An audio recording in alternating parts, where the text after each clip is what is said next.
கொல்கத்தாவில் பெண் பயிற்சி மருத்துவர் வன்புணர்வு செய்து படுகொலை செய்யப்பட்டது குறித்து சிபிஐ தனது விசாரணையை தீவிரப்படுத்தியிருக்கிறது.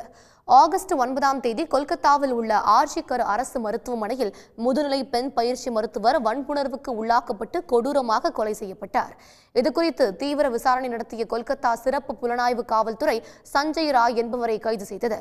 பெண் மருத்துவர் கொலை அதிர்ச்சி ஏற்படுத்திய நிலையில் நாடு முழுவதும் மருத்துவர்கள் போராட்டத்தை முன்னெடுத்ததை அடுத்து வழக்கின் விசாரணை சிபிஐக்கு மாற்றப்பட்டது.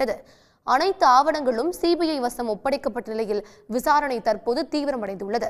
இந்நிலையில் ஆர்ஜிகர் அரசு மருத்துவமனையின் முன்னாள் முதல்வர் டாக்டர் சந்தீப் கோஷ் விசாரணைக்காக கொல்கத்தா சால்ட் லேக் பகுதியில் உள்ள சிபிஐ அலுவலகத்தில் இன்று நேரில் ஆஜரானார். அவரிடம் பெண் மருத்துவர் கொலை ஆர்ஜிகர் மருத்துவமனையில் நடந்ததாக கூறப்படும் நிதி முறைகேடுகள் தொடர்பான ஆவணங்கள் குறித்து விசாரணை நடத்தப்பட்டதாக கூறப்படுகிறது.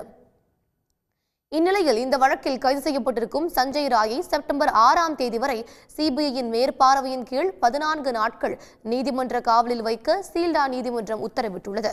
இதனிடையே உச்சநீதிமன்றத்தின் உத்தரவை அடுத்து கொல்கத்தா ஆர்ஜிகர் மருத்துவமனை மத்திய தொழில் பாதுகாப்பு படையின் கீழ் கொண்டு வரப்பட்டுள்ளது. உடனுக்குடன் செய்திகளை தெரிந்து கொள்ள சன் நியூஸ் பெல் ஐகானை கிளிக் பண்ணுங்க.